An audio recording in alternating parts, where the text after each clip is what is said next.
Aristòtil està considerat un dels pensadors més importants de l'antiguitat i de la història de la filosofia.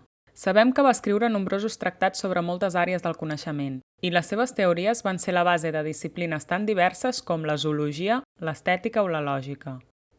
Malauradament, la major part de la seva obra es va perdre, i l'obra que ens ha arribat no eren textos destinats a la publicació. Aquesta segona obra ens ha arribat dividida d'acord amb la classificació feta per Andrònic de Rodes, que va agafar els apunts, els va ordenar i els va titular. Les obres estan classificades en 5 apartats: llibres de lògica, llibres de metafísica, llibres de ciències naturals i psicologia, llibres d'ètica i política i, finalment, l'estètica, els textos de retòrica i poètica, apartat que no tocarem aquí. Anem a veure en què consisteix el seu pensament. Aristòtil va ser deixeble de Plató, i tot i que en algunes qüestions va continuar sent molt platònic, va elaborar una filosofia allunyada de la del seu mestre, en la que hi va incloure alguna de les crítiques més importants fetes a la teoria de les idees. Per Aristòtil, les idees tal i com les entenia Plató no existeixen. No són universals. Sí que existeixen un tipus d'universals, però no són independents ni autònoms. No són subjecte, sinó que són predicats de les coses reals. En els textos de lògica, ens dirà que aquests universals són les categories. Les categories són les possibilitats de predicació d'una cosa, i n'hi ha 10. Són la categoria de substància, la de qualitat, la de quantitat, la de relació, la de lloc, la de temps, la de posició, la de possessió, la de passió i la d'acció. Tot el que puguem dir d'una cosa entra en alguna d'aquestes categories. Per exemple, si agafem el subjecte Sòcrates i construïm una frase, veurem que qualsevol cosa que puguem dir d'ell entra dins d'alguna d'aquestes categories. Si diem Sòcrates és un home, estem fent referència a la categoria de substància, que ens indica el gènere. Si diem Sòcrates fou mestre de Plató, estarem dins de la categoria de relació. En relació amb aquests temes lògics, Aristòtil fa una distinció entre el que ell anomena substància primera i la substància segona. La substància segona és una categoria, perquè fa referència al gènere o a la classe d'individus, home. La substància primera, en canvi, no és una categoria, no és un predicat, és l'única que és subjecte independent. Però per explicar millor això, hem d'entrar en la metafísica. Aristòtil, a la metafísica o ontologia, l'anomena filosofia primera, perquè estudia el més universal i més essencial de la realitat. I en què consisteix això? En el fet d'ésser. Plató ens havia dit que el veritable ésser eren les idees, però Aristòtil no hi estava d'acord. Per ell, no podem buscar el fonament de la nostra realitat en un altre món. L'ésser es troba aquí. La realitat la conformen les coses, no les idees, i per Aristòtil la realitat és substància. A partir d'aquesta base, Aristòtil fa una sèrie de distincions relacionades amb la caracterització, la composició, el comportament i les causes de la substància. En primer lloc, s'ha de diferenciar entre substància i accidents. Tenim clar que una substància és qualsevol cosa, però les coses també tenen característiques determinades, no essencials, i aquestes són els accidents. Els accidents són tots aquells trets que conformen l'aparença de la substància. Per exemple, un llapis, com a tal, és substància i posseeix determinats accidents, com el fet de ser petit, ample, d'un color determinat, de fusta, etc. etc. En segon lloc, per explicar la composició, Aristòtil ens parlarà de la teoria ilamòrfica. La substància és un compost indissoluble de matèria, hilè, i forma, morfè. La matèria és l'element, el material del qual estan compostes les coses, i la forma és allò que determina la matèria, allò que la defineix. Per exemple, en un arbre, la matèria seria la fusta i la forma és allò que fa que aquesta unió de fusta sigui un arbre i no una altra cosa. En tercer lloc, Aristòtil també es pregunta pel comportament, pel dinamisme de la substància. Per explicar-ho, fa referència a dos conceptes, a la potència, que són les possibilitats, les capacitats de la substància, i a l'acte, que és la forma com se'ns presenta la substància en un moment determinat. És la definició de la substància. Si agafem l'exemple anterior de l'arbre, podem entendre que una llavor és una llavor en acte, està definida, i en potència és un arbre, perquè té possibilitats d'arribar a ser un arbre. En quart lloc, Aristòtil, per donar una explicació dels factors i les causes de tot allò que succeeix, recorre a la teoria de les quatre causes. La causa material, la causa formal, la causa motriu i la causa final.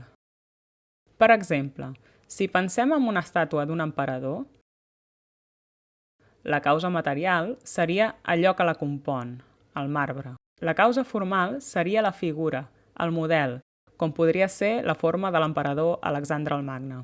La causa motriu és la causa productora, l'escultor. I la causa final és el motiu pel qual existeix aquesta substància, que, en aquest cas, podria ser honrar a la reialesa. Finalment, Aristòtil ens dirà que la metafísica és la ciència que estudia la substància immòbil, la que no té cap principi en comú amb la resta de substàncies i que, per tant, és, per definició, independent. La substància immòbil és forma sense matèria, acte pur sense potencialitat, i ho mou tot per la idea de perfecció. La seva naturalesa consisteix en una única activitat contínua, no material, el pensament, i segons això, la substància immòbil seria l'equivalent a Déu.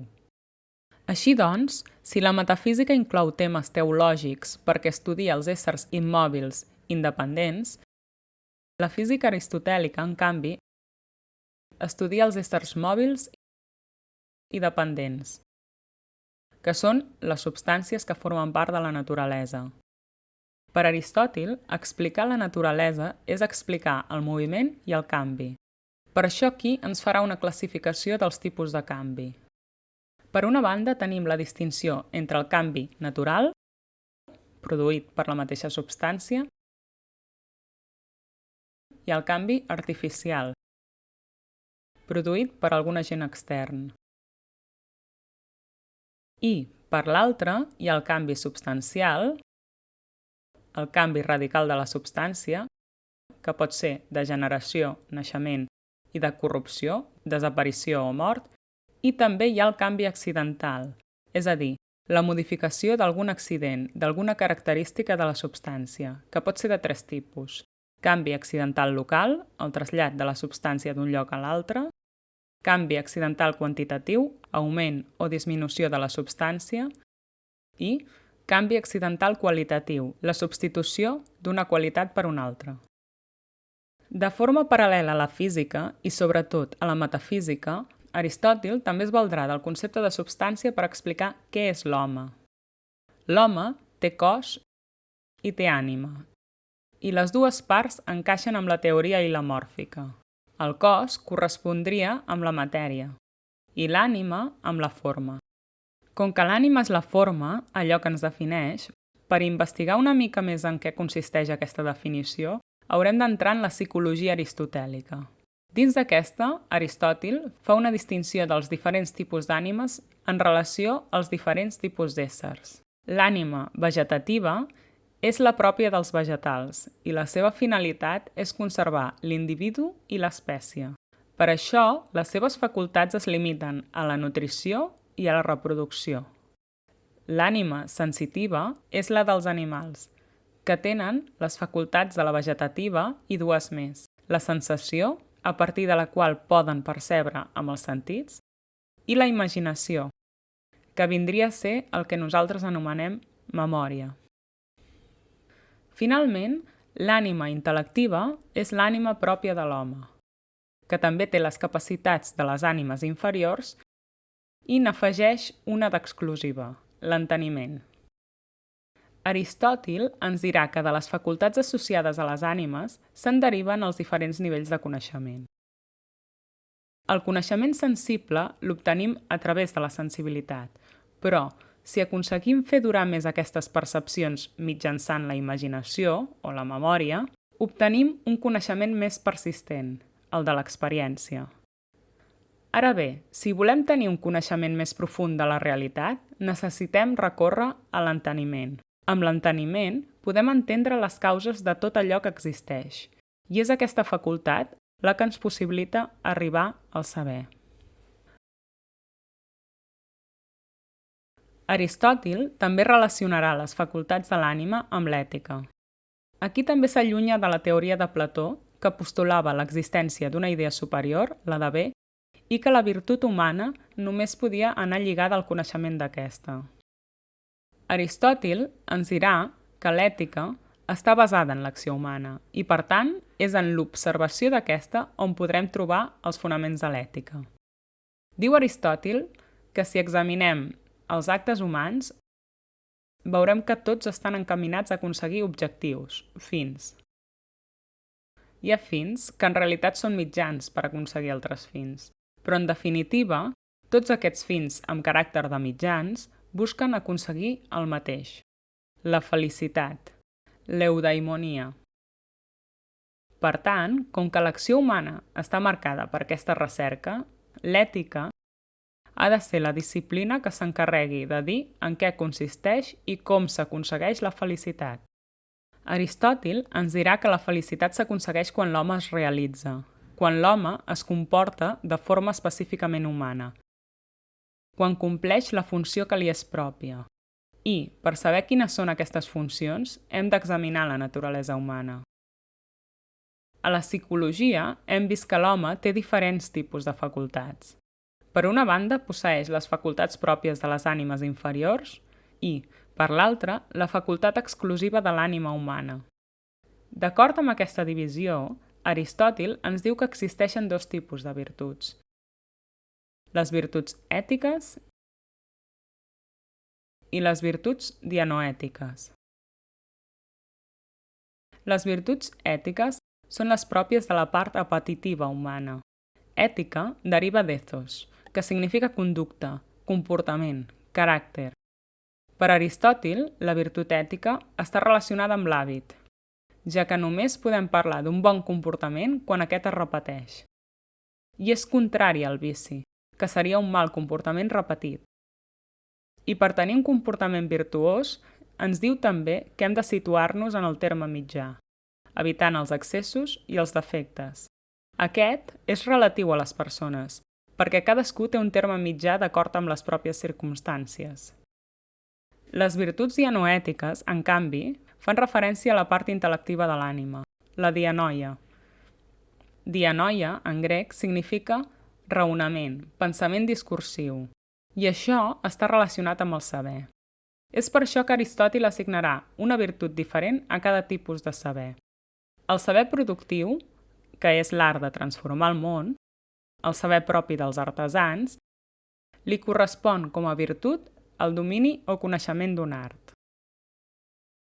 El saber pràctic, que és el de l'ètica i la política, el que s'ocupa de l'acció, la praxi humana, li correspon com a virtut la prudència. I finalment, el saber teòric, el propi de les ciències, li correspon la saviesa. Aristòtil ens dirà que la saviesa no serveix per aconseguir cap altra cosa. Per això, és un fi en si mateix. En relació als temes ètics i per acabar, farem referència a la política.